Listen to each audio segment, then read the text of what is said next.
Hello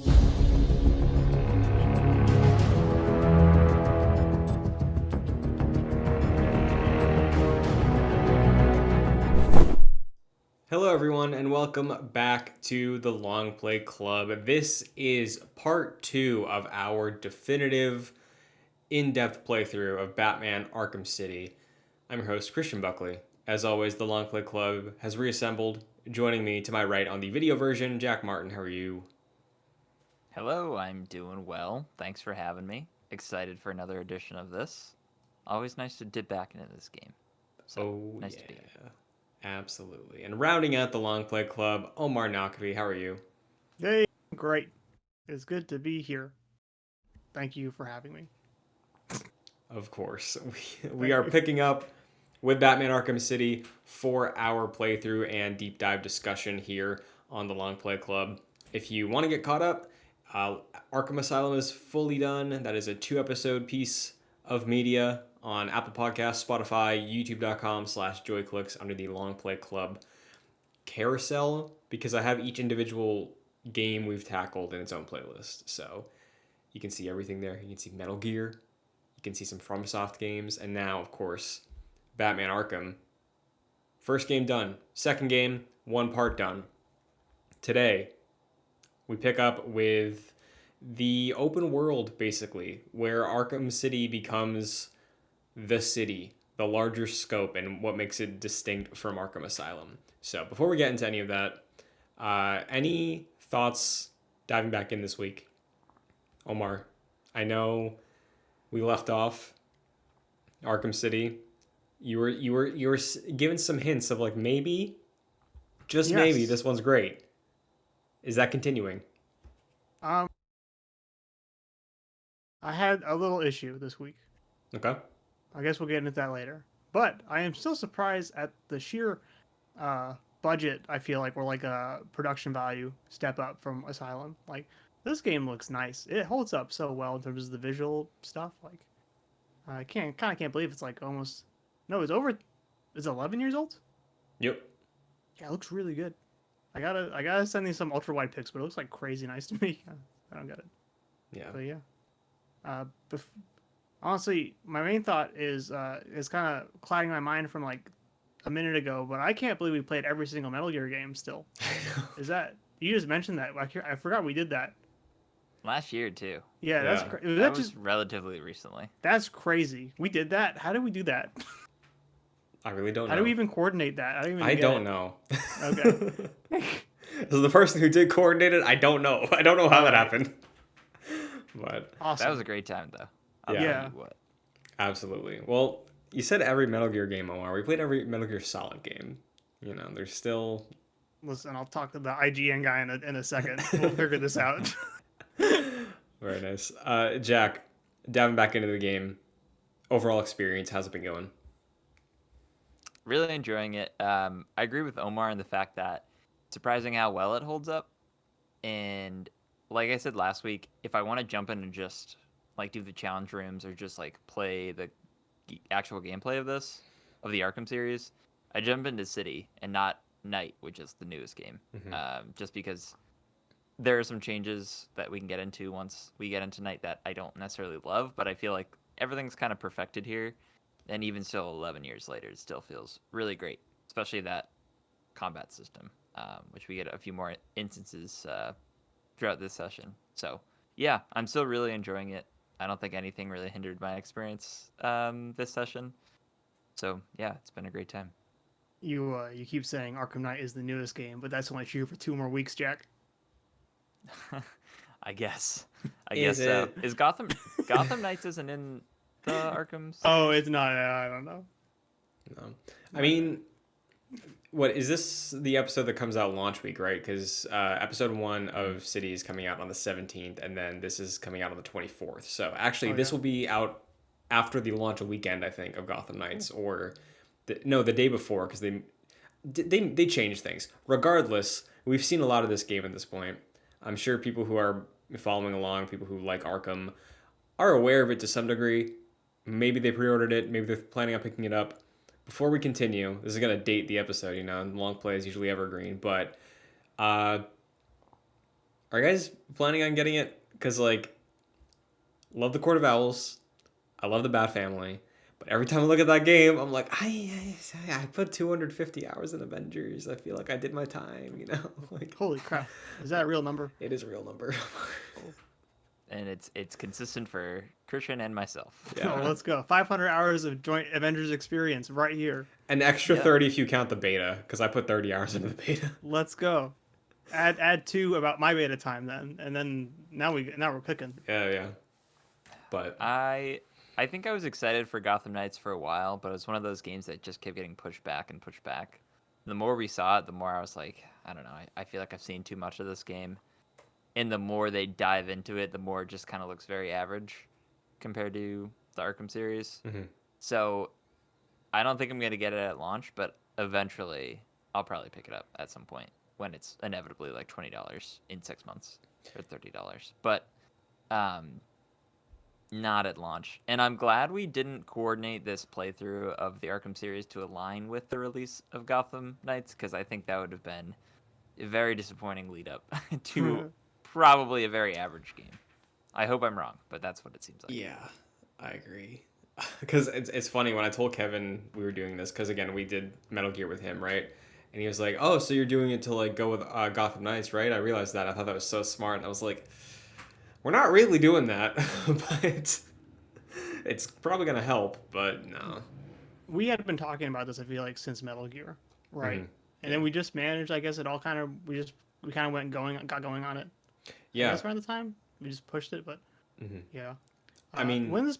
Sorry, go ahead. I was gonna say, like, super behind the scenes, when I was like thinking of ideas for shows to do on Joy Clicks, like a while ago, the deep dive book club was an idea, and when I was like conceptualizing and trying to find like the right visual for like whatever the podcast art would be, like I was using Arkham stuff as placeholder because I was like, oh, that would just be a perfect thing to play through. So even before Metal Gear happened, I was like, I want to do one of these things for Batman. So That sounds familiar. I feel like I saw a I font probably or sent you a something. thumbnail or something, yeah. But Yeah.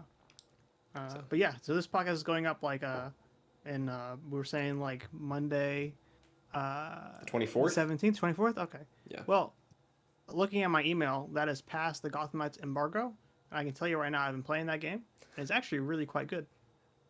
Okay. Yeah, Very cool. I mean it. It's actually not bad. They really nailed it. All So, right. Look forward to it. All right. Really. I'm looking forward to that Metacritic then. My expectations were exceeded. Very nice. It's fantastic, even. So, Batman Arkham City Part 2, getting back into that city. We leave the steel mill last week. We fly out or walk out. I forget what happened. And the world is now the oyster of the Batman, where you got side quests popping up. You got things to do left and right. I think the immediate one they throw at you, because you, up to this point, have a couple things that you've been gathering, right? In the steel mill for sure. I know I picked up some trophies. The Riddler. The Riddler in this game. So far, you see him peppered across all of Arkham City. You see those little green neon things everywhere when you're flying over. You see when you walk into a room, you get that little riddle. He makes himself known. I think there's a very funny dialogue piece between like Batman and Alfred, where he's like, the post game thing that you were talking about, Jack. He's like, he's quite perturbed that you called the police on him, and he's very upset. Great Alfred, by the way. Thank you. The Riddler in this game, we didn't really have much to say about him beyond the memorization of the things in Asylum. But with Arkham City, is the Riddler implementation good? Jack, you've platinumed this game. I'll go to you first. How do you feel about the way the Riddler works in this game? So everyone complains that there's too much Riddler stuff, and that's true. It's like 400. However, I think it reminds me of the Incredibles, yeah, I've got time meme, where I'm flying around Arkham City, and I see like a little question mark, and I'm like, yeah, I got time. And I do a little 2-minute puzzle. And then I fly around some more, and I see another little trophy, and this time I have a new gadget to do the little Riddler task, and I'm like, yeah, I got time, and I keep doing that. I think that's fun. I think it keeps the world fresh. Like I said, with like the new gadgets, you can like accomplish some different things to like actually unlock like the trophies that are there, and like most of the puzzles are pretty different from each other, so it it's not overly repetitive, even though you are just sort of like going after trophies over and over, but certainly a lot better than Asylum, where they were just behind a grate that you would take down and get, or just lying out in the open. So I think that it's implemented a lot better, and collecting them to get like the puzzle rooms is also a really good way to like keep going. So I enjoy it. There are certainly too many if you're trying to go for the platinum, but I think it's fun, like just flying around the world collecting stuff. So I agree. I like how the Riddler works in this game because there's actual like puzzles to solve occasionally, and outside of the ones that are just like laying around or like the quick fire batarang ones you have to do towards the beginning, there usually is a different approach that you have to take for each single one. Obviously, like the riddles to scan are the same, but it is figuring out okay what in this room lines up with that.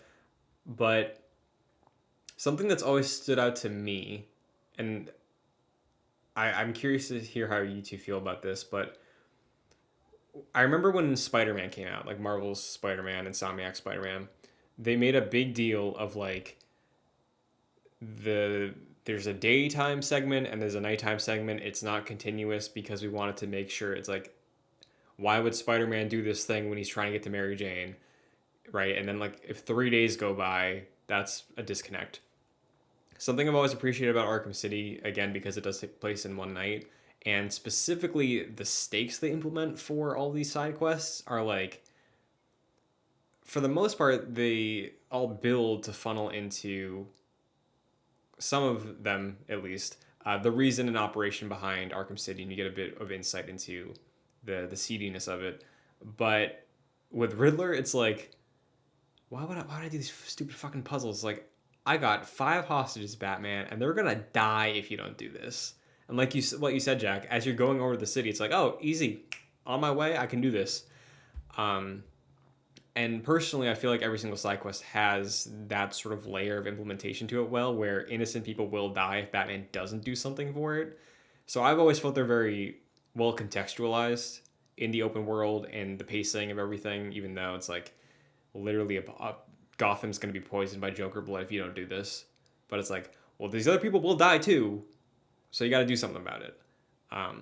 So I like that implementation, but I'm curious to see if that is even noticed by you guys or if that's something that you think is taking you out of the experience. But Omar, from the few side quest stuff that we've seen so far, because I'm sure you've seen like them popping up, when you open the map or you get a call from Alfred saying something happened.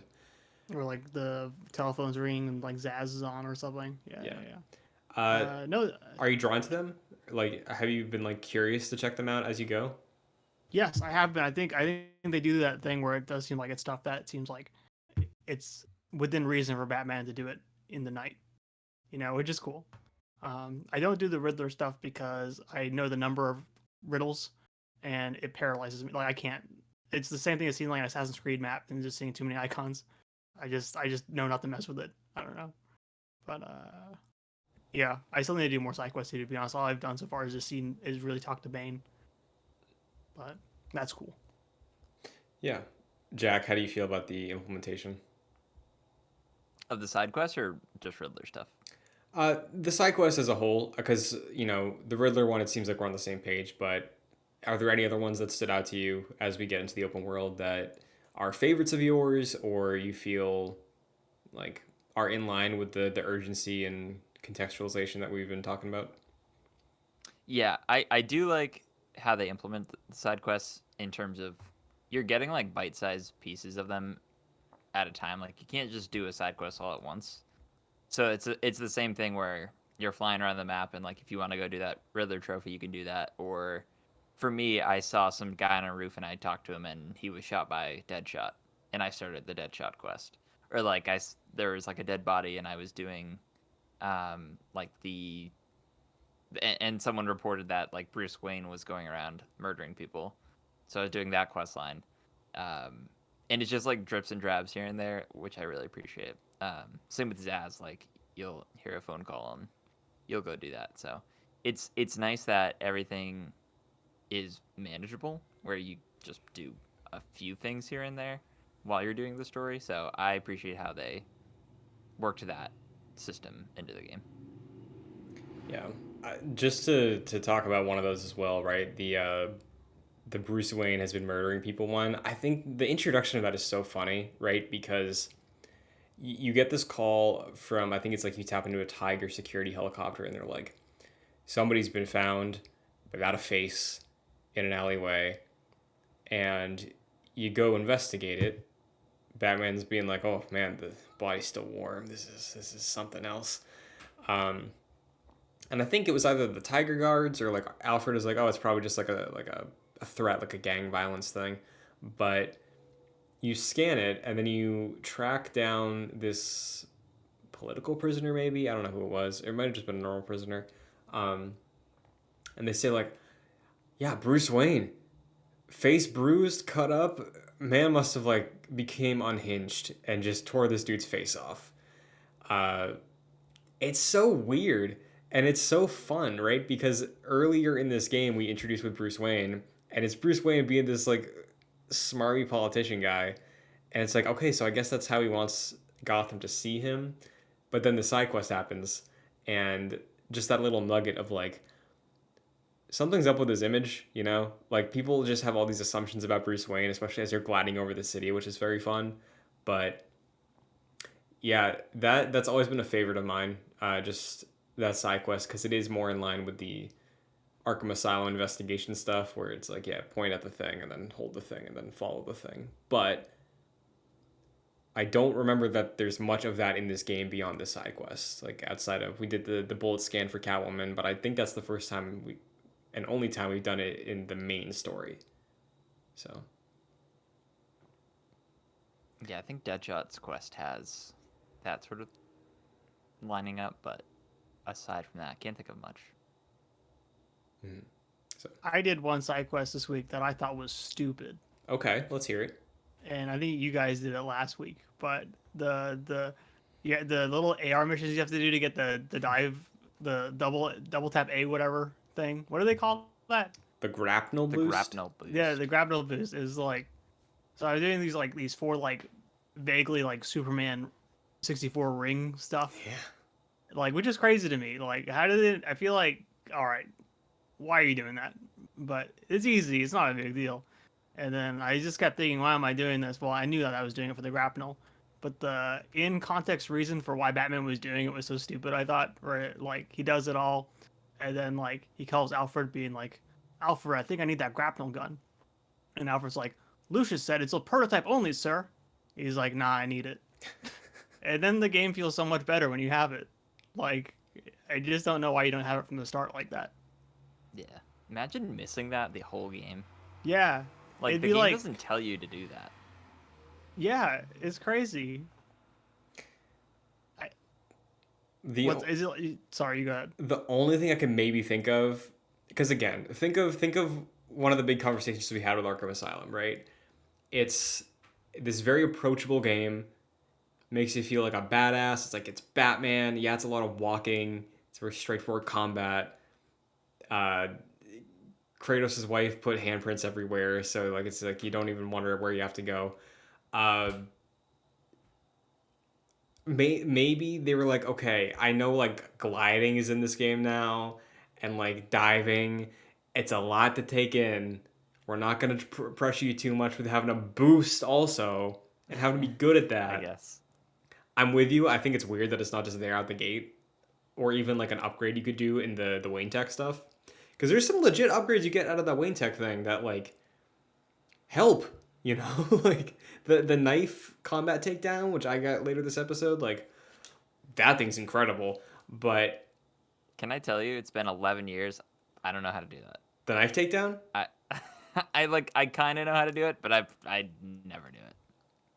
it's so satisfying, man. I love it so much. It's like I need to learn.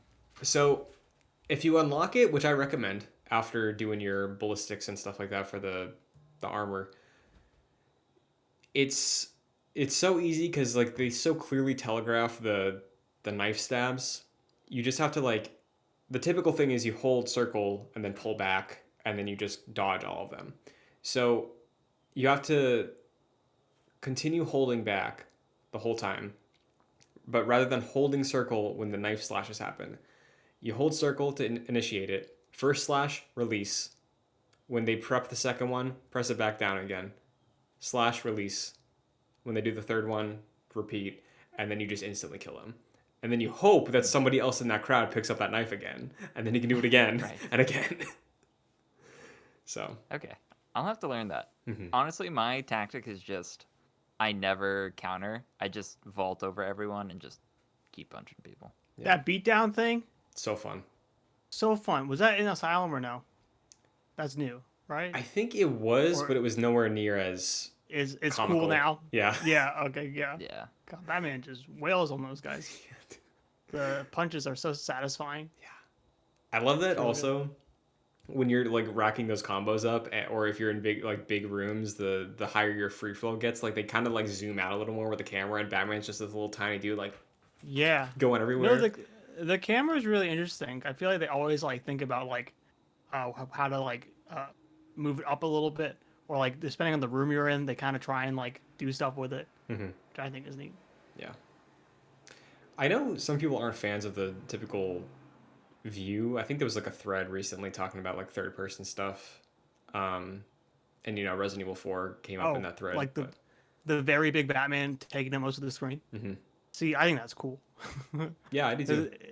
Yeah, it's definitely a little weird, but like, because I actually when I was talking about FOV settings like the other week, maybe last week, and I was like, because the first I saw, I was like, oh, that looks like it's too big, but nah, you want to see that guy's shoulders move like that, you have to, Mm-hmm. like, Yeah, I've never had an issue with that. Yeah. I honestly haven't even noticed. It just looks normal to me. Yeah, I mean, the comparison I think that gets made, and the reason that I brought up RE4 is because RE4 is that very close up, like Leon is like upper back, and that's kind of it. And very similarly here, it's like unless it's like a dynamic thing where you're in combat or it's a specific camera move that Omar's talking about, like it's kind of just Batman's like the left third of the screen, which I think is cool. Like it adds to that kind of feeling of empowerment as Batman. It's like, I'm good. It's nothing else on this screen's bigger than me. I'm fine. So it's cool. It's a good choice. because like the Also- animation is so good too, the way he just walks and stuff and everywhere. I think I love to see it. Sorry, And Greg. along that line, like I definitely caved and put on the 1970s batsuit. I So did like too. I'm trying to see that thing in all its glory. It's so good. It's so good. It's beautiful. But So again, like in terms of like the graphics of this game, it really does like look amazing in a way that like when Night came out, I was like, holy shit, how did they do this? But now playing this, I'm like, oh wait, the city looked great too. Like obviously Night has like wet pavement, but like yeah, this game just looks like I don't know. Just the art is just so good. Like seeing some of the plants and stuff over wherever Pot's like museum thing is. mm-hmm. So when we get back into the story, we have to go through the GCPD. Penguin's guys are trying to, take it over. You get his radio, SIM card. I like that his channel's called Puffin Zero. That's very funny. So you get that. You learn that he's held up in the museum. That's where you got to go. They throw another roundabout at you. You got to go in and take out the signal jammers so you can hack into the security system that will allow you to get into the museum. So they send you on a little bit of a excursion through the immediate area in the city. There's one like on the roof of the museum. There's one further down the road. And then you have to go into the subsystem, like the subway system. And that one, when I was younger, remember that one being annoying to me. Like having to go underground. I think it might have just been because I couldn't find it and I didn't realize that like under the glass there was like a mall area. But going underground, I think is interesting because it adds in like an extra level of variety than what we've seen so far. Where yeah, we've had the courthouse, yeah, we've had the steel mill, but then you get to see like this look at old Gotham kind of where things are crumbling. A lot of really like green overgrowth architecture, um, but that sort of pales to what we see with the museum. To me, like I think the museum is an incredible like Arkham Asylum at times level of design for a building and an interior. So I'm fine just diving straight into the museum section, unless either of you had any things you wanted to say about that process to get through everything, because it was a bit of like a goose chase, but Yeah, I thought it was like I think we talked about earlier. Like you mentioned about like this game has been like perfect pacing. I think like some of this stuff is a little like dumb, sure. where it's like because you gotta like destroy three of those things, and then yeah, you know what? I'll say it. I did get lost in that subway. I didn't know how to get out sometimes. Sometimes I'm like, well, surely I'm at the end of this. There must be an easy way to get out now. No, you gotta backtrack sometimes. And I'm like, ah, and I forget where things are. And today I was playing a little bit on the. I keep swapping back between the Steam Deck and stuff, and seeing on the tiny screen, I couldn't see where to go. Mm-hmm. That's all. But yeah, I figured it out. But Yeah. One thing I noticed after leaving the um, police headquarters, I liked the sort of like goon dialogue that you get um, from like the Penguin and Joker Yeah. henchmen, where I forget like the context. I think was it Penguin's guys who like blew up the bridge and like separated the steel mill from like isolated the steel mill from the rest of Arkham City, or it was the Joker's. I forget who, but you get some really cool dialogue. At, like if you just lurk on a building top, there's like Joker guys like being held hostage by Penguin guys, and you Mm-hmm. can just like listen to their conversation. I think that was a really cool touch. Yeah, I do like that, and I do really enjoy when you get to hear some of the dialogue they have. For I'm gonna see if I wrote any of them down, but like some of it's very funny. Some of it's like hammed up to a degree that like I'm shocked like they recorded it and went with it. But like I said, when you brought up the Bruce Wayne one, when you talk to that guy, you hear about people being like, Bruce Wayne, why is he in here? Who did he piss off? Like stuff like that. Like it's very campy in a way that I like, but so far it hasn't gotten old. Even though there are some barks that I've definitely heard a couple times. Yeah, even if it's just like great, more snow. It's like really funny. Like you didn't really get that in Arkham Asylum. Yeah, no, some of the I feel like some of the grunts too, like in the other conversations, it honestly really does feel like the beginning of the Dark Knight to me. Like the same tone. sure. Like two guys in the safe, like or whatever. Like it sounds just like that. Yeah, which I think is cool, right? Because like Batman, especially in this game, and even when I rewatched Batman Begins recently, it's like this shit's goofy at its core, and like Yeah. when they're able to like make that part of the identity and still sort of have stakes to it, I think it's well done. And Yeah. so far, I think Arkham has been doing that great between both games. But I was really impressed by it. yeah, I was like, hell yeah. Because like I think those guys saw the Dark Knight and realized like, oh yeah, what if we made like a whole game that had dialogue just like from the beginning scene? yeah, And it's kind of sick. Yeah, and also to have like each section have its own sort of henchman, even though Mhm. they all Yeah. sort of end up feeling the same in a lot of ways. But it is cool to just have like that added dimension to it. You know what's so great about all the henchmen kind of being the same, but different, but the same?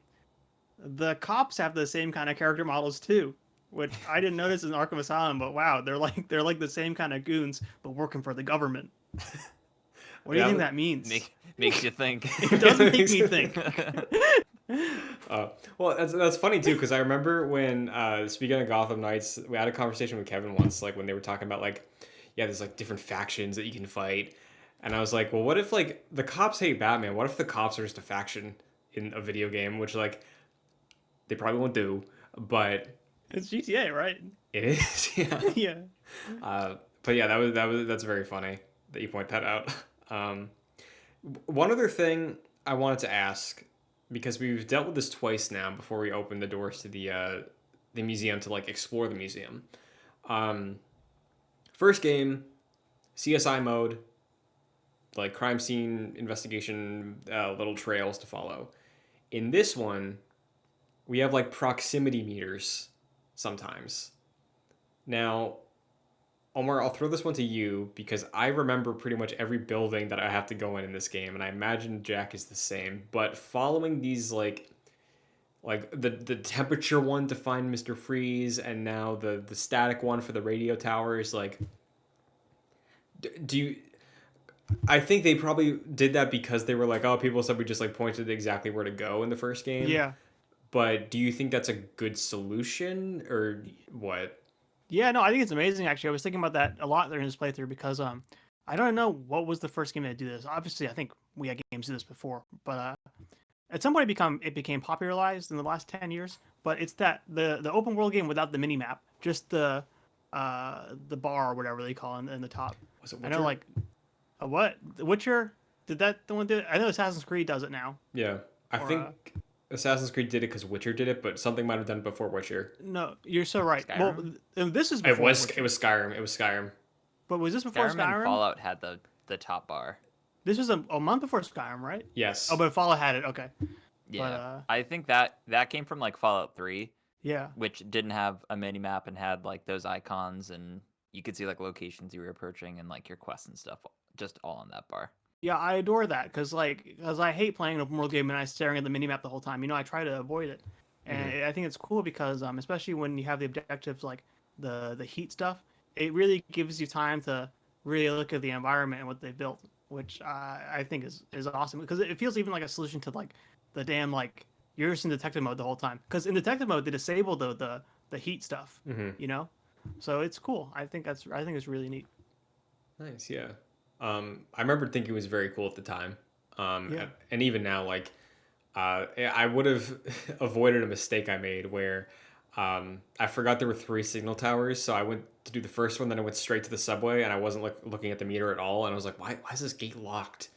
Oh, sorry, we haven't spawned that one in yet. Yeah, exactly. Like, Yeah.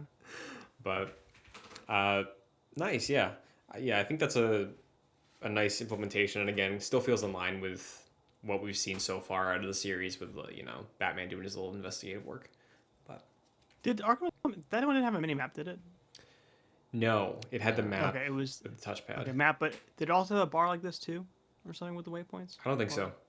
Okay. I can't remember. And you're playing Red Dead. Red has a mini map, or did that do the bar? I was thing, I was or does gonna it do throw both? this in there also. I'm playing Red Dead. I have shut off the map because I don't want to be doing that, and I feel like Rockstar games it is so easy to do that with. Where like when I play So GTA, easy. I'm driving. I'm not even looking at the road. I'm looking at the mini map. Like Yeah.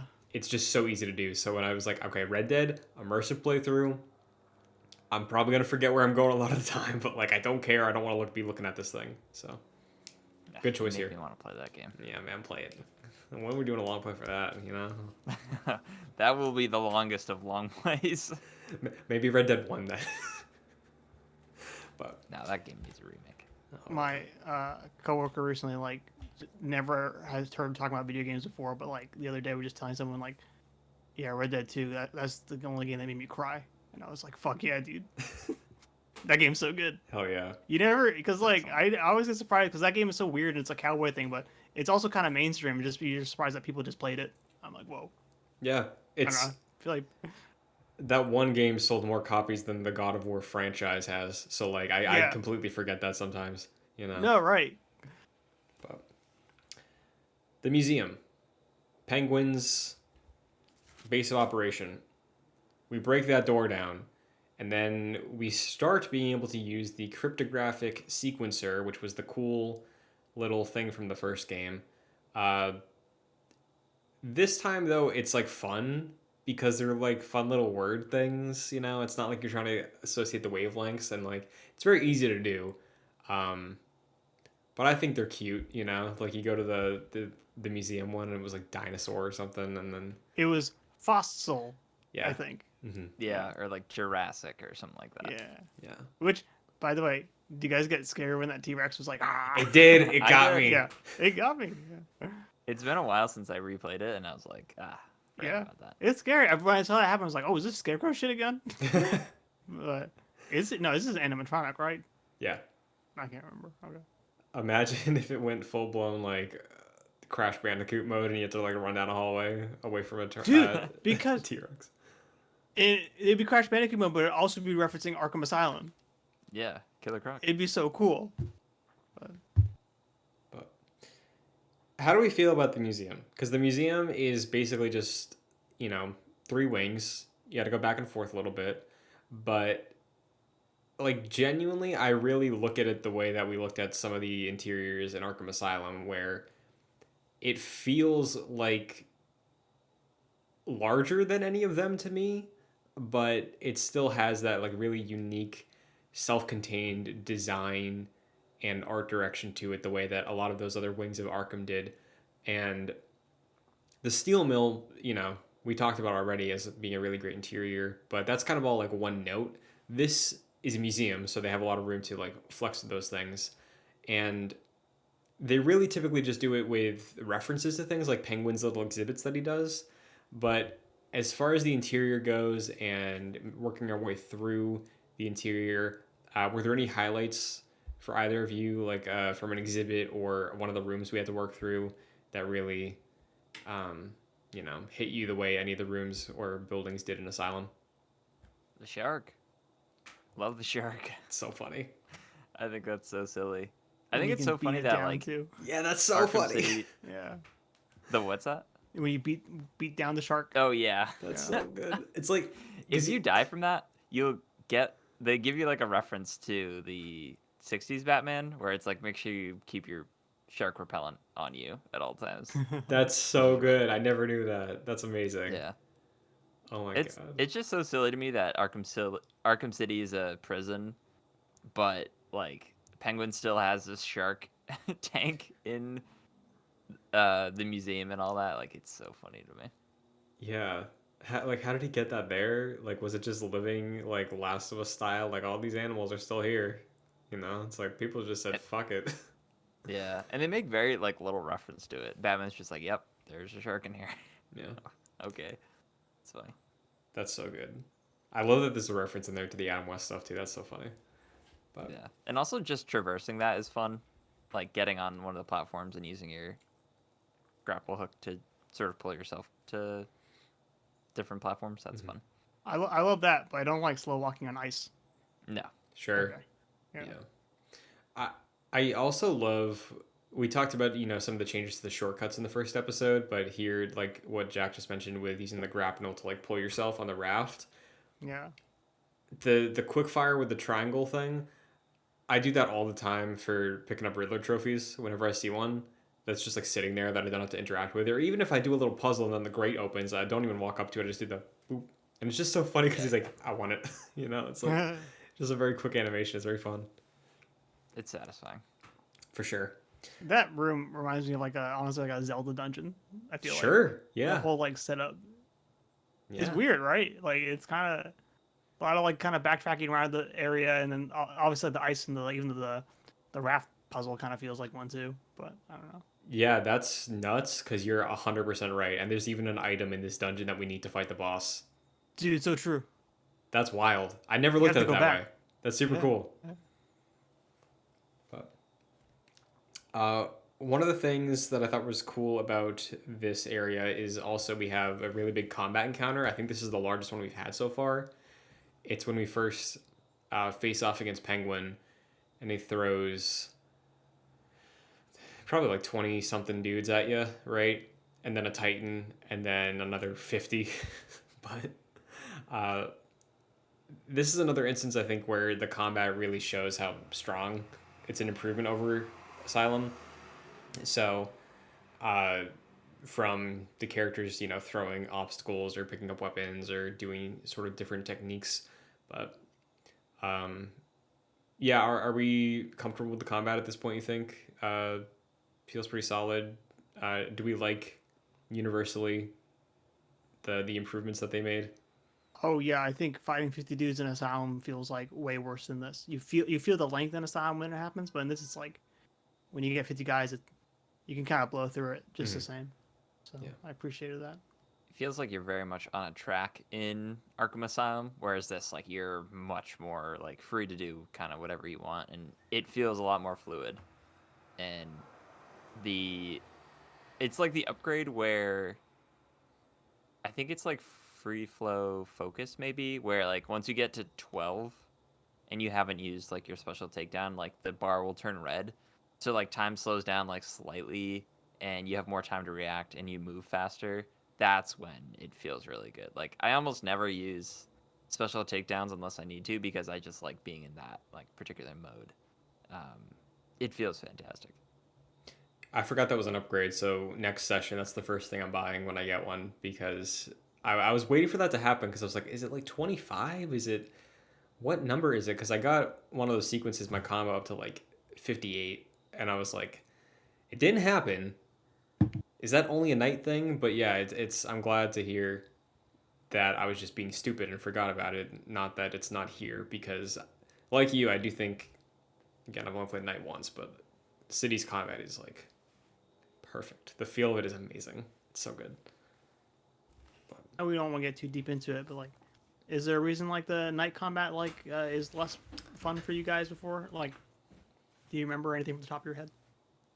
Yeah, I think they just add like a little too many new elements to it, like enemy types that aren't really necessary. Like if they didn't change anything to the combat, would have been perfect. But there were like a couple more enemies that they added, and just other things that you had to keep track of that didn't feel that necessary. I see. I see. Too many gadgets, also. I think like too many gadget combos and like combo.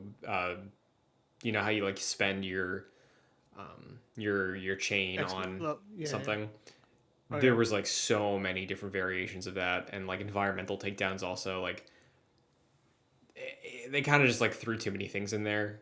I think and cluttered it. Like at its base, it's still like fun to play, but you know, it's like we didn't need all these things. So, Do you think the act of like Batman throwing a punch on a regular guy feels better in the night, or like I don't know. It's probably consistent. It's consistent? probably about the Okay. same. I look forward to it at some point. Um, I wrote down. Oh, I know what that means. Never mind. We fight a Titan. How? It's still kind of the Titan fight, you know. But did you guys throw a batarang at it when it first charged at you? No, I did not. I tried. Yeah, didn't work. Doesn't work. Huh. Got to use that new cape function. Hell yeah. Is that the Ultra Stun? Mhm. Yeah. Yeah, Cool that's move. cool. That's fun using on regular enemies and just flipping them in the air. Yeah. That's cool. Yeah, I like doing that too. It's nice when you also are able to do it on the larger, like the hammer dude from the steel mill, right? Because that one's like a continued fight that it's not necessarily about evading the way it is for creating large gaps with the Titans. It's more so the immediate area around him. But yeah, being able to implement that into the Titan fight as well, I thought made it a lot smoother rather than, you know, the dodge, the run, the stun, the beatdown. So another reason they improved in City. Was there any other moments? There's the Predator room with the cops guarding Freeze's armor.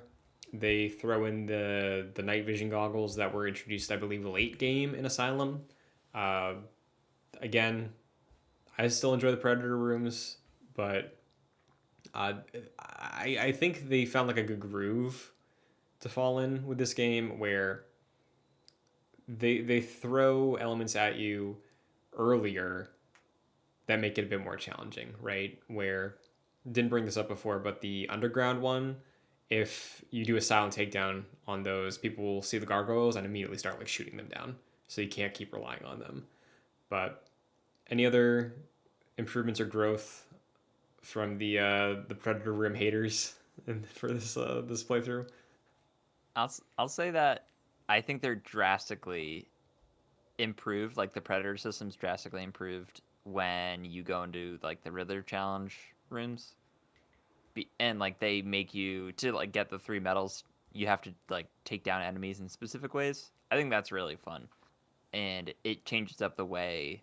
That's why I really used to enjoy like chasing platinum trophies because it would change up the way you'd play the game, and if it was a good list, it'd be really fun. I think that's what makes those Predator challenge rooms really fun is like chasing those medals and being like, oh, I gotta take these two guys down with like a sonic batarang, or I gotta like use this wall to take down a dude. Like that's fun rather than just like doing silent takedowns on everyone. Yeah, I I think that might be improved, but I just think like the pace of it, where I think I just kind of just want to hit guys in close combat, and then whenever I get to a predator room, it's like, oh, I gotta think a little for a second. And I just think like it's too much of a contrast for my brain, at least when I'm in Batman mode. Mm-hmm. That I'm not the biggest fan still. Do you think you'd probably like a Superman game then, where there's Oh, no where, stealth? yeah, I think so. I think what if it was like a white Batman, like that's always visible. Okay, so Moon Knight, Oh, is that what he does? kind of. I don't know. Alright. He's I think it'd be cool. he fights at night. Wears a big white costume. So yeah. Yeah.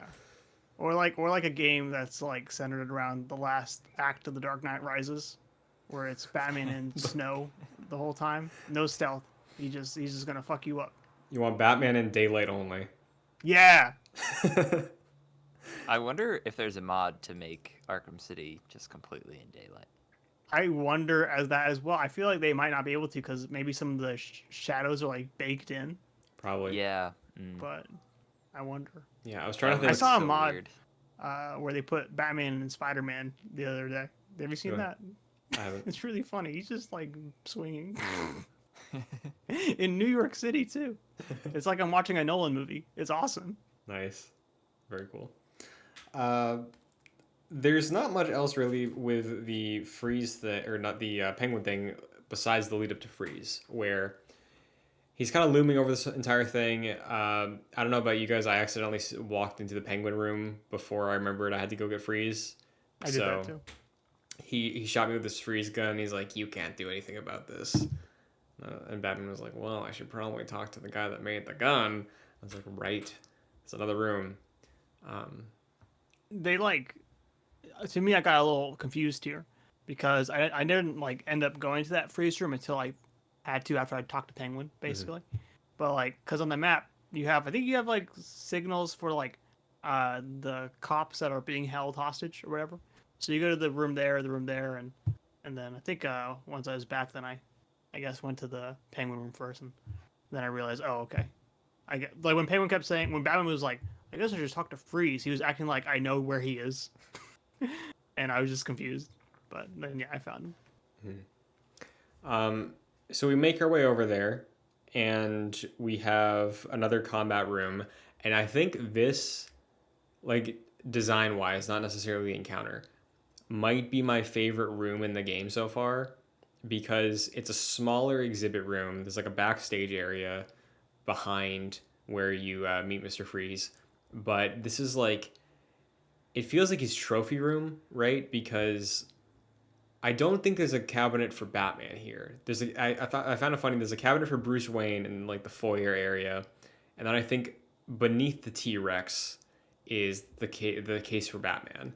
But in here, there's a case for Harley. There's a case for the Joker. There's a case for Mr. Freeze, and they all have their own like extra like fluffed up stuff because they're big characters in the Batman lore. But on the floor of this room is my favorite thing. It's a map of Arkham City, like a floor plan map of just the entire map of the game. And then you see like Penguin's war plan on it. Like he's got like, okay, red circle around the tiny area that Two-Face controls, big green thing for the Joker area. This is where I am. This is where I want to push. And he has like the little figurines, like the little penguins and stuff, like where I should place my crew. I love that so much. They did not need to do that, but like it's just a fun thing. It gets ruined immediately, but I've always loved that. I thought that was such a cool thing to throw in there. So Nice. I don't think I ever noticed that, honestly. really, that's nuts. Maybe I did like on my first or second playthrough, but like going when I ran through this time, I was like, I know exactly what I need to do, and I unfortunately didn't stop to smell the flowers. Mm-hmm. But that sounds really cool. Yeah, I know there's like a million Easter eggs in all these games, right? Mainly because the riddles, but when there are ones thrown in there that like aren't tied to anything like that, those are the ones that feel really cool. You know, it's like okay, nice. Like what you found with the shark spray, right? It's like that's a fun little Easter egg. If they had a way to make that a riddle, they would have done it. You know, so. What I wrote down and I was confused about was sickle bro. I was like icicle, popsicle, Mr. Freeze. No, it's the other Abramovici brother. He's got a sickle. His other brother has a hammer. They're Russian. Did you know that? Oh, wait a second. What? I knew they were brothers, but is the hammer and sickle like? Is that iconography I should make connections to? Okay. Communism. Okay, that makes sense.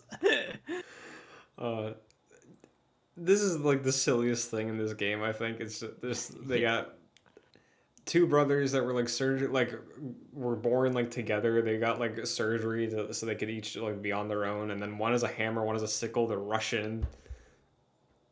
They're just big guys. Like it's just such a weird thing to throw this game. It's kind of awesome, to be honest. I really like beating them up. It's like, so fun. Just wailing on them is really fun. Mm-hmm. Now they can't make a non-conservative Batman game, can they? Or like media at all? I guess not. Because even this feels needless, but they just had to do it. Yeah. They had to have Batman's epic message against communism. Yeah, I think also like when the combat encounter starts, he's talking to Batman. He's like, "You American." It's like, how do you know Batman's American, man? Like, I guess like you could guess, but it's just so fucking funny. I don't know why it's really good. He sounds so awesome. I love his performance where he's like, "I am stronger than my brother." Like, so combat wise, they function the exact same, right? Like they have their big stick that they swing, and you gotta dodge it, and you gotta vault over them. But do we have a preference for either fight so far between the hammer bro and the sickle bro? I like sickle bro more. Okay, any reasons? But maybe that's because I figured out the ultra stun thing, which I did not know with the hammer guy. I feel like the hammer guy might be easier to fight because the sickle swing is a little more fast. Yeah, it's faster and it's less like you can't really time it as well. Like if I vaulted over him and I'm like, "Oh, I'm in a safe distance." Sometimes you're not. But like with the hammer, it's just like you're either in his way and he'll get you or you're on the opposite side of him. So, I think it's probably easier to fight the hammer guy. Mm-hmm. I think also like because you do the remote charge and then like the hammer guy or the sickle guy starts swinging on people, right? Like the sickle looks scary to me. Like if he started swinging that on those guys, I feel like he was gonna start slicing them up like a butcher. But maybe I just don't know what a sickle is. It's not a scythe, is it? Is it more like round? I think it's a handheld scythe. I think it's used for like taking down wheat still. Yeah, yes. So that looks like it was gonna fuck them up, but and regimes. I don't know. Yeah, but right. Yeah, I didn't realize that it was a difference in terms of like the speed, but I guess that would make sense. This is like a little deeper into the game, but I definitely had a hard time dodging the sickle guy, or trying to get into stun. I found he was like, he will break your stun combo, whatever. Mm-hmm. But after this, we get to have a little conversation with Mr. Freeze, and again, this game, I know we took a break, but I feel is really good at introducing the other characters of this version of Batman at a good clip, right? Because episode 1 we talked about meeting up with Joker again, but having Catwoman, then Two-Face, then Hugo Strange, then Deadshot in the beginning, then Jack Ryder, and then, right? Like, it's really good at that. And then when the open world kicks off, we get some returning characters like Zaz, but there's also the expansion of new characters. And in the case of that Face Off one, teases of new characters, right? But when we continue on the story and we get through this area, we have Mr. Freeze, who I know we had Killer Croc in the first game, but I feel, and maybe it's because of the Arnold Schwarzenegger take, like Mr. Freeze is a hard thing to get great, right? I feel like there's a way there where it's like, that's fine. There's an easier way where it's like, that is ridiculous. But when it comes to this version of Mr. Freeze, Jack, how have you always looked at Mr. Freeze? What's the impression that this one makes on you? And do you feel like it's like in line with all the other adaptations we've seen so far for Batman characters in this game?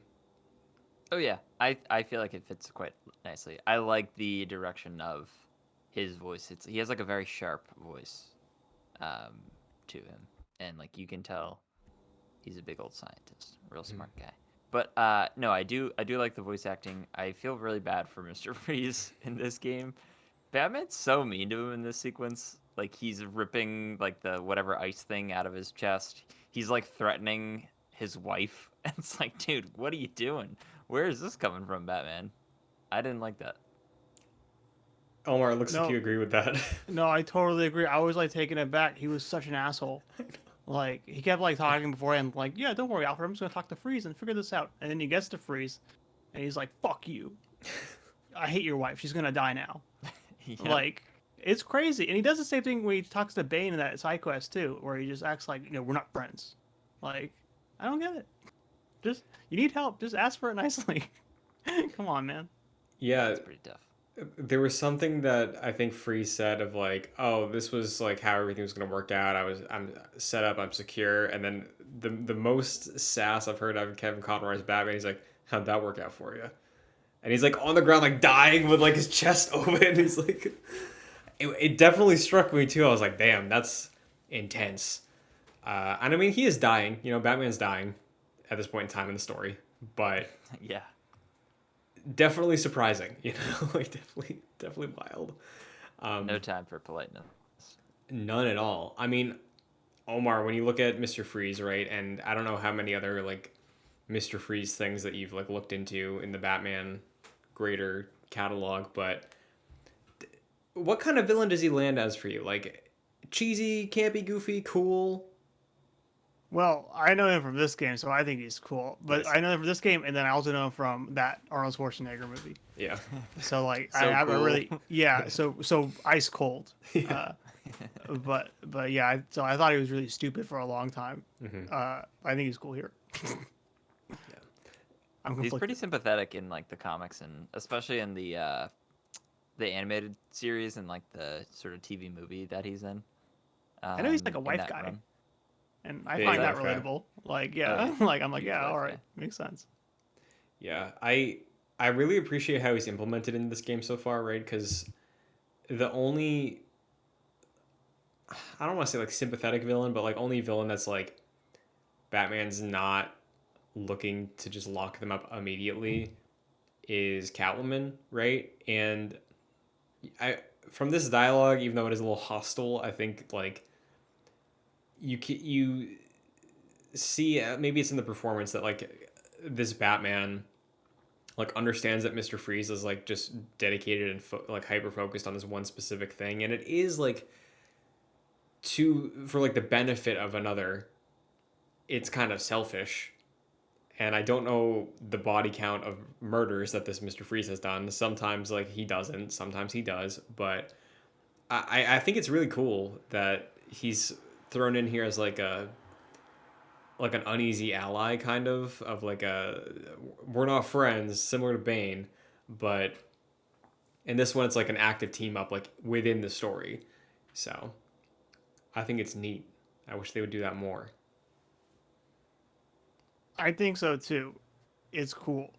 It did upset me, but it is cool character develop or like a building, I guess, or relationship establishing. Mhm. But I am with Jack though a bit about the damn, like, why do you have to dump out his life coolant? That was harsh. No, that was wild. Yeah, That is that like was too much. ridiculous. And he even tossed it back to him, like after, like you see that shit spill again. Yeah. You don't do that. I can understand why what happens later in the game happens. Because, like, dude, you just ripped that out of my chest. What the hell? But I think that that relationship goes a long way in, you know, continuing to make this take on Batman feel fleshed out. You know, like there's history there clearly, whether it's like respecting as a scientific mind or, you know, whatever. But he talks to him differently than he talks to Penguin, and differently than he talks to Joker and Harley, and I think that's pretty neat. After this, gotta go back for the freeze gadget thing, which is just a gun jammer, and you bring that back to Penguin in a very funny boss fight. That is not really a boss fight. And we talked about this in the first episode, Jack, like how you just like you beat up Penguin because you can. This guy just takes punches. That's what all he's good for. Like, has Penguin ever been intimidating as a villain? No. No. I'm trying to even think of like the live action ones. No, never. Colin Farrell Penguin. Yeah, Colin Farrell. He was the opposite of Danny intimidating. DeVito. No, exactly. That's what I'm saying. I loved him. He's feeding into that. Yeah, he is like comic relief in most instances, Mhm. and certainly continues here. I love how his character model is like 2 feet tall, and you punch him and he goes like 70 feet across the room. That It's that funny. shot is so good. The uppercut. Yeah. I took a Yeah, it's screenshot of pretty it awesome. during this playthrough, and I was like, that's the one I'll post on Twitter. And then I remembered when I played this game like 2 years ago, I took a screenshot there, the same place, because it's just so good. It's so perfect. And the crazy thing too is like they did that for pure art. Those consoles didn't have screenshot buttons when this game came out. They just did that for us. True. Incredible. But then we get a real boss fight. We get, again, wackiest shit in the world. We fight a zombie that's been living under this lounge for over 100 years. And he's the size of like 3 Hulks. He's very big. Yeah. And he's blue. Yeah. Mm. Or is he gray and is his blue electricity? I think it's Yeah, both. that's Okay. what it is. Okay. Solomon I Grundy. love Solomon Grundy. Do you like the rhyme? I think I love the rhyme so much. It's funny be how honest. forced it is. Yeah. Yeah. Grundy, Mundy. Tuesday. Although, if you're over the age of 70, that's how. You ever notice old people say Monday, Tuesday? Well, do you think he's American? When does this Is game he take Canadian? place? This game takes place in 2010. I don't know when it takes place. Okay. Probably, it's a week after Asylum, actually, right? Isn't it, or something? What year was Asylum? 2000. Well, I know it came out in 2009. I feel like that is one of those things where, at least in the animated show, that was in either 1940 or like 2040, and Yeah. I don't know. Well, I guess like I do you guys know anything about what Solomon Grundy is? Because he's a zombie, but has he been dead for like a century, or anything like that? Or like, is he not? Is he actually just, okay? I don't know. I don't So know. there's a. I didn't watch. What was that Fox show? Was it Gotham, or something? That was Gotham, yeah. I didn't watch Okay. it either. I've seen a picture of Solomon Grundy from that show. It makes me laugh. Yeah, it's funny. I'm sure the budget was great on that. Yeah. Well, in the underground that we go to break up that last signal jammer, there's the giant poster for Solomon Grundy, right? And Penguin's goons are looking at it, being like, "This is the thing that's underneath the lounge." So he's over 100 years old. Wow. It's big wall art on like the old Gotham city that, you know, everything else is built on. And I think it was advertising him as some sort of circus act. He could have been dead then as well, but whatever like the standing Gotham City is, I don't know how long it's been around, but he's at least 100, I think, is the takeaway. Cool. But Because I was trying to place the voice and stuff. At first, I honestly thought he was like British, but he probably isn't. Mhm. Oh. What do we think of this boss fight? Another big guy. These games love their big guys, but this one's got some mechanics. This one's got a puzzle to figure out, kind of. It looks beautiful, I think. Mm-hmm. Yes. I think it's another one where the circumstance and the setup of the actual fight is probably better than the fight itself. But I do really like the environment of this boss fight. Mm-hmm. It's got a good scale to it. It does. Unfortunately, it's got Bowser attacks sometimes where he does a big stomp and he Really? sends out some rings. And I had some thoughts about that earlier this year with another game, but Elden game Ring was does that? this. Elden Ring does it Oh, with the final boss. it does. Um, Oh, less egregious here, but I did think it was funny that it's like we're jumping over rings in a Batman game. you know. no, you're so right. It was weird because honestly, I had a hard time dodging them and figuring out where to place myself. Mm-hmm. It's I interesting, did too. but yeah, it is weird. Do you know if you can do that? The quick gel spray. Can you do that to like vault over the rings? Do we know? Ooh, I have no idea. Because that'd be like a pro gamer strategy for this fight. You know? Yeah. Something really cool happened to me during this fight. I think you guys both have the platinum trophy or something, so you aren't getting trophy notifications. I'm playing the Game of the Year edition on Steam, which is a version I've never played before. I played the original release on Steam, but not this one. So I have a new set of achievements to unlock.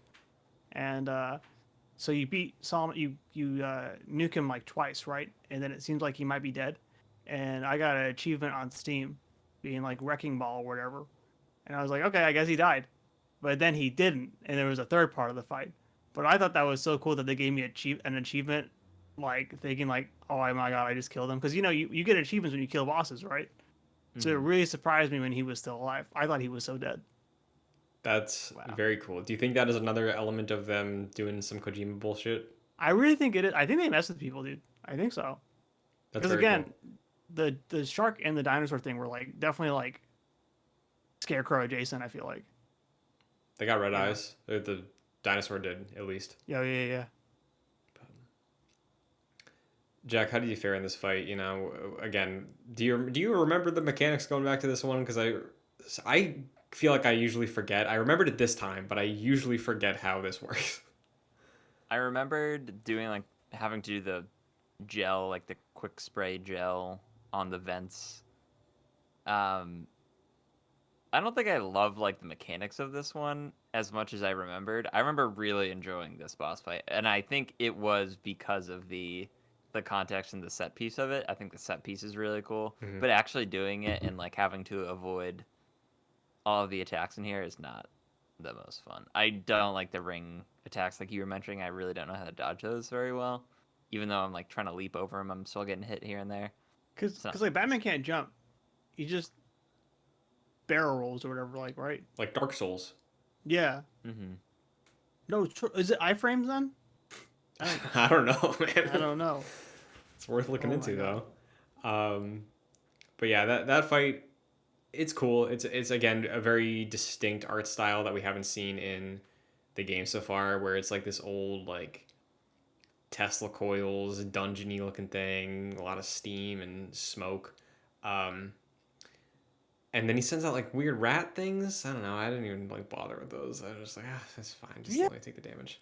It's like maggots or something. I don't know. Like I honestly thought they were rats because it's like, yeah, he's underground. Maybe he's friends with Rat King. He can just send out some things and zap him up. cool.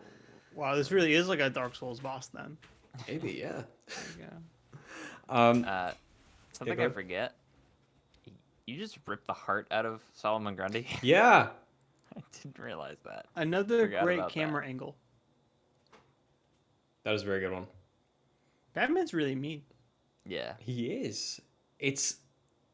I know it's a zombie, but I don't think Batman knows that.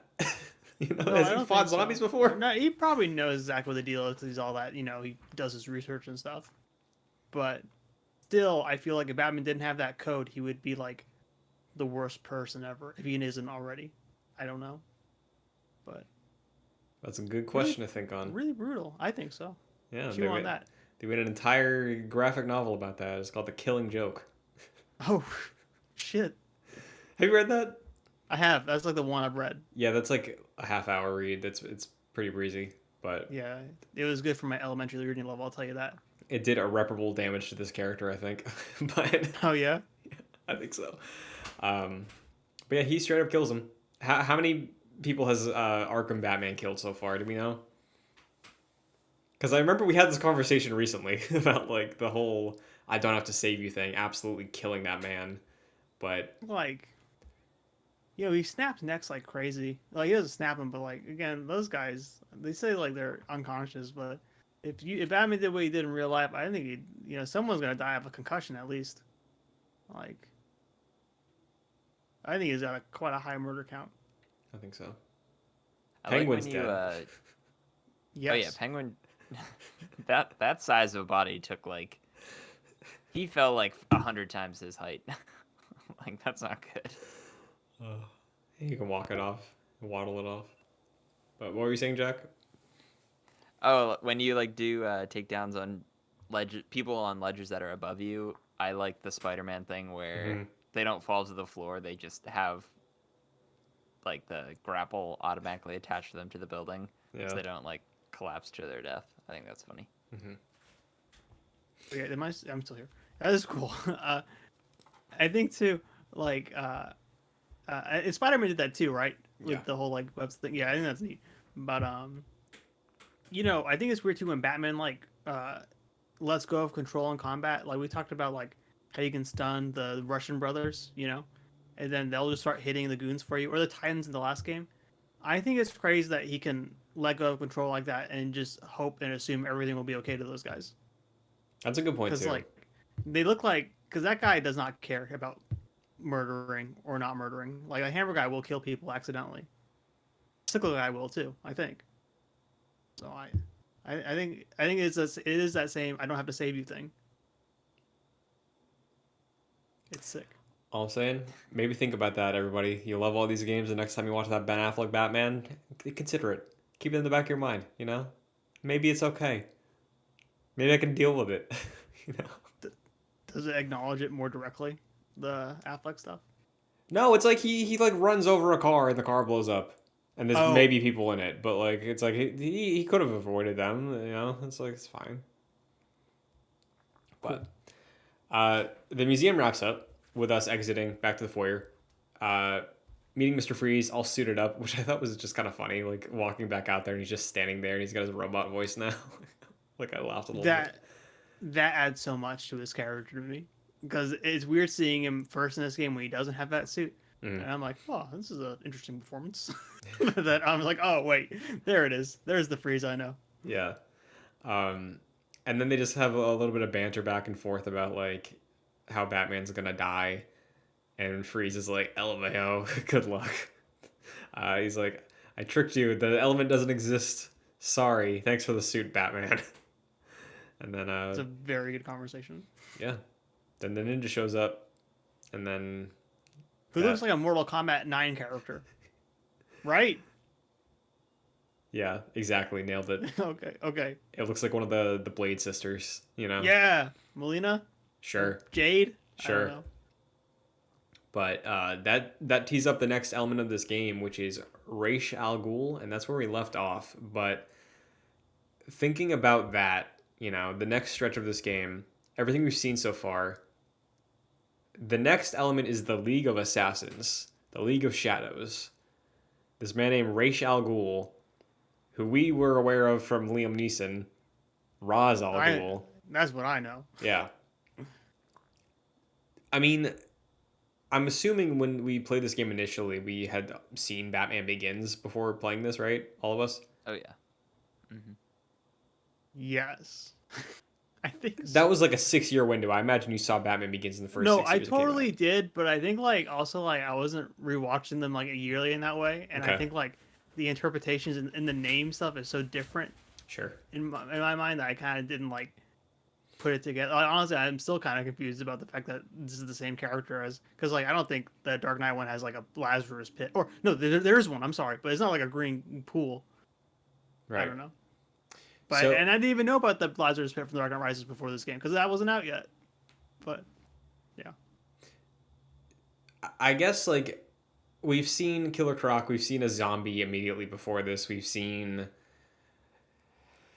Mr. Freeze, I guess, Poison Ivy, like all these characters who are leaning more uh, meta-human, supernatural compared to, again, at the time, Dark Knight being the biggest thing in the world. Throwing in the undying, centuries-old man who controls an army of assassins. I know we're revisiting this game, but I think the concept of that is just kind of bold in a way. Like, we've dealt with stuff that like is pretty common knowledge of like Mr. Freeze, and I think most people would remember or like acknowledge that Batman has a big crocodile enemy, but the undying man, like on the surface level, that shouldn't work, right? And we haven't seen it yet, but I guess Omar implementing that character and from this element, right, talking about his blood and all that stuff, a more supernatural version of the character than most people are familiar with because of the Nolan films. Do you think that was like a risk? Do you think that's something that's, you know, a tricky thing to pull off in a video game? I I don't know because I am kind of. It's weird to put myself back in like 2008, 9, 10 shoes or whatever because Dark Knight was super big, but I don't feel like Batman Begins was all that big. And sometimes at the time, or I don't know. And then honestly, I think Arkham Asylum was like really big. So I feel like at the time we had two fairly not competing, but we had two different takes of Batman, but they both felt very Batman. You know, to me. Maybe I'm only saying that because I kind of grew up with the Nolan stuff when I saw that when I was younger. But you know, and I think this game, despite embracing more of that like mythical stuff, is still kind of feels like, and I don't know if it necessarily feels like it's closer to Nolan or it feels closer to original Batman stuff that Nolan's also taking from. Still feels tonally in line sometimes with that, like with the again the talked about the grunt dialogue before and stuff, which feels very Batman. And honestly, like I think The Dark Knight and Batman Begins were also pretty good about introducing characters and trying to establish past relationships and stuff like that. So, and maybe I'm just talking about what it's like seeing or watching an adaptation and also playing an adaptation. They're both adaptations. You know, they both have to kind of do the same stuff in terms of trying to explain this to people who aren't familiar with the material. So, I don't know, long with the answer, but I feel like it is closer to The Dark Knight than I remember, and also not, but as valid. I don't know. I come away from this game appreciating The Dark Knight a bit more, to be honest. Like, I think that did some cool stuff. Mm-hmm. Now, Jack, where do you fall on the Raish versus Roz idea? I like the old lady in Batman Begins who says, "Mr. Raz Al Ghul." That's good. Yeah, that was always confusing to me. I don't know like which one's right. I guess Raish is right. But Yeah. I don't know. I like how they like Batman's rogues gallery is like one of the that's kind of like his defining thing as a character. It's like having like more interesting characters than probably he even is in a certain degree. Um, and they all feel like pretty good together. Like there's so many different characters that are really wacky in this game, but they all feel great and they all feel like they belong. And it seems like that's gonna be another one coming up.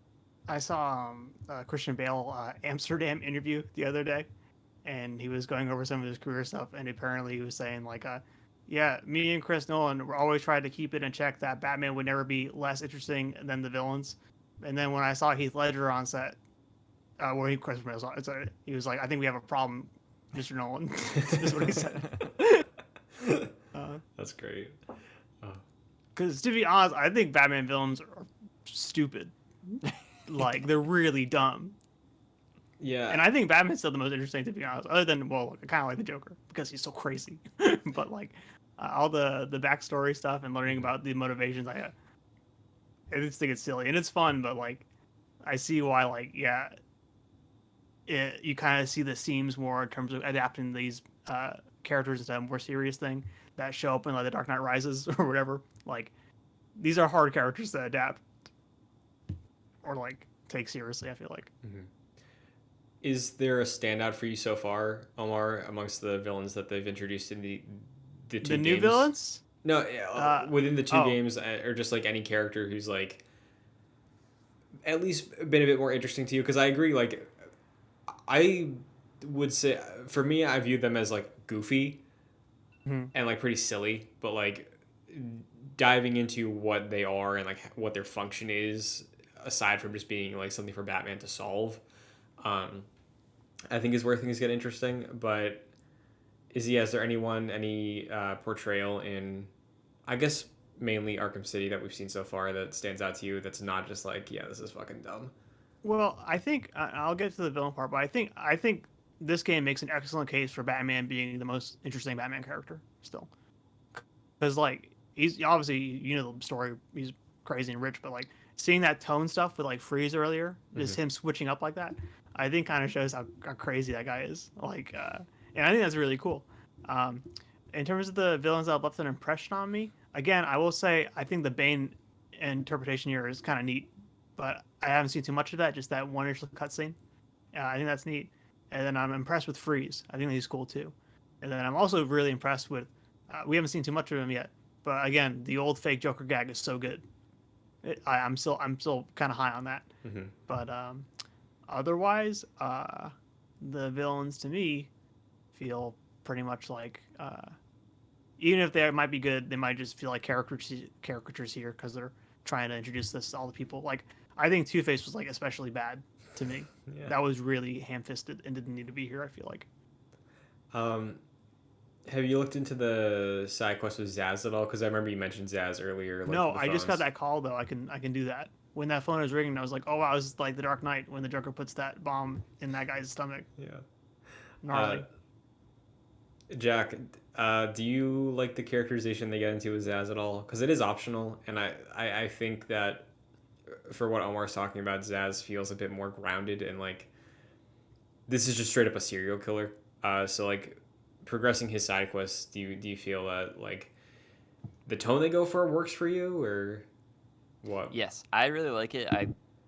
I think the mechanic of like tracing the call is a little silly, but I like listening to that story, and you get more backstory between him and Penguin, which is really fast. I think it was Penguin. Mhm. I haven't progressed that far, but that's really fascinating, and I like that dynamic between them, and just hearing him speak about that is very interesting. Yeah.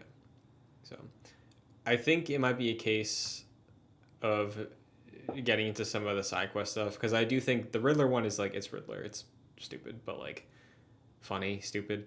Uh, Zaz, I could see working for you maybe, but it is like kind of super serious.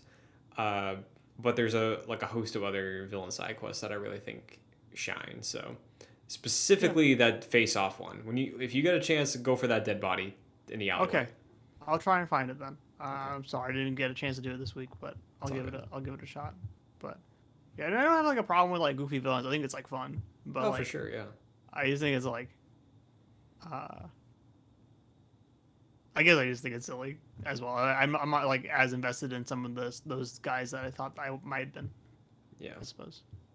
Yeah. Any final thoughts on this playthrough, this session for Arkham City that we haven't touched on? Any notes? Because the story doesn't really move anywhere. It's really just the scenario of this museum for this segment. But any other mechanical stuff, elements, side quests we didn't touch on that you guys want to bring up? I feel like I don't know. I feel like this was like a relatively shorter chapter, so Mhm. I didn't have too much. My notes were very minimal for this Yeah, same. sequence. Are we just completing the game for the next episode?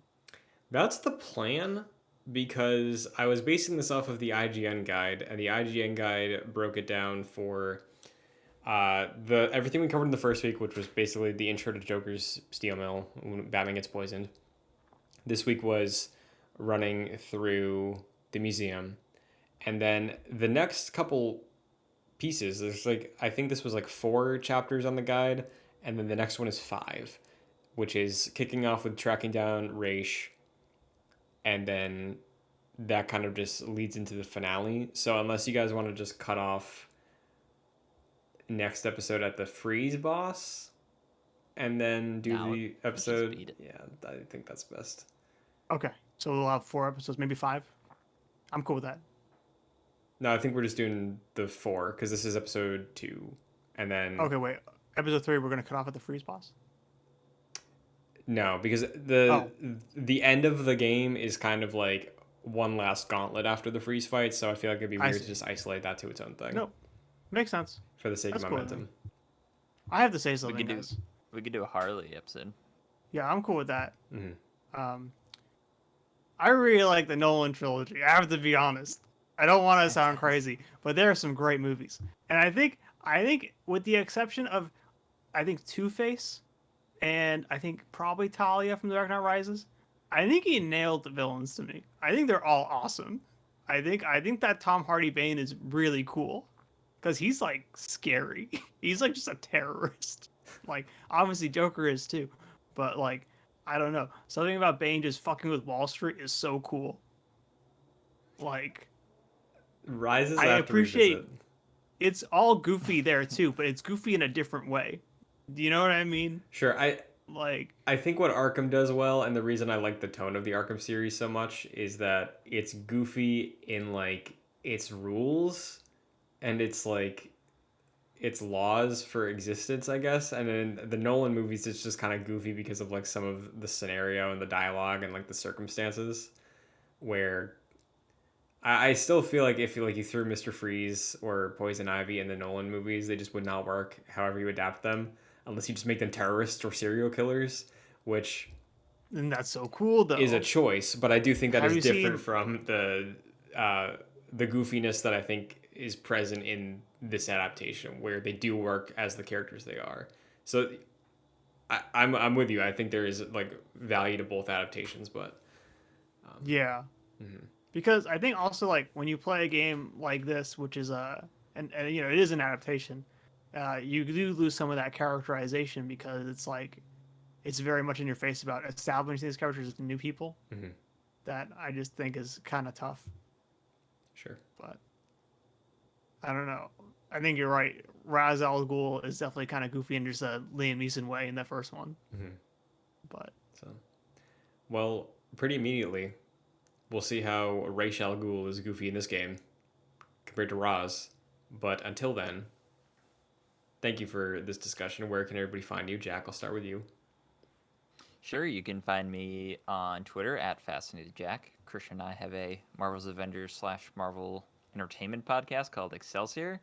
We're going to be talking about She-Hulk and Werewolf by Night in the episode that is probably most recently released. So if you want to hear us talk about that, just look up Excelsior. But yeah, what about you, Omar? yes, thank you, Jack. You can watch The Dark Knight Rises. It's on Blu-ray and Ultra 4K Blu-ray, and you can get it digitally too. It's really great. I'm thinking about Tom Hardy's Bane and his eyes. The way he uses those eyes, they're freaky, and he just has a funny voice. He sounds like this, like this. I can't do it. He sounds cool. I'm sorry, I can't stop thinking. I will plug something this week. I have a video on YouTube which people here might have seen from the Joy Clicks Hall game. I was originally envisioned as a Gran Turismo 3 video, and yeah, I know it got away from me, but it's on my personal YouTube channel now in a really beautiful 4K, and I encourage you to watch it, please. I put a lot of effort into it, and I'm really proud of it. So that's on YouTube. If you search Ohms the Chef, I think on YouTube you should find it. Very nice. Yeah. And links for both of those things will be in the video description, and I think probably the podcast version. I think they allow YouTube links, but Thank you. you can find me everywhere at Chun2D2. You can find the Longplay Club every Monday in the season of this show on youtube.com/joyclicks in the live premiere Monday evening, Monday afternoon. Check it out there, or in the archive in the playlist for the Longplay Club carousels. Just look over for the Batman one. You'll find it. If you want the audio version, you can do that on Apple Podcasts, Spotify, Google Play, anywhere you listen to podcasts. Leaving a review, a star ranking, or anything. It takes a quick second. And if you enjoy the show, helps us out, and we appreciate it. And if you want to support the shows monetarily, you can do so by going to patreon.com/joyclicks at the $1 and $5 tiers. $5 will get you producer credit on every show produced, like Aaron Easton and Jose Garcia. So thank you very much. And that is Batman Arkham City Longplay Part 2. We'll be back for the finale of Arkham City next week. But until then, Omar, hit us with a nice little Tom Hardy Bane sign off. Was that good enough? Hold on. The Hold mic on. didn't pick it up. The mic didn't pick it up. Oh, it didn't? Oh, No. my God. I'm so sorry. Of course. Wait, come on. Do you have a quote from the top of your head? Garage I know there's played. Say, do you yeah. feel in charge? Do you feel in charge? Yeah, I don't know. I'm crashing this plane and the podcast.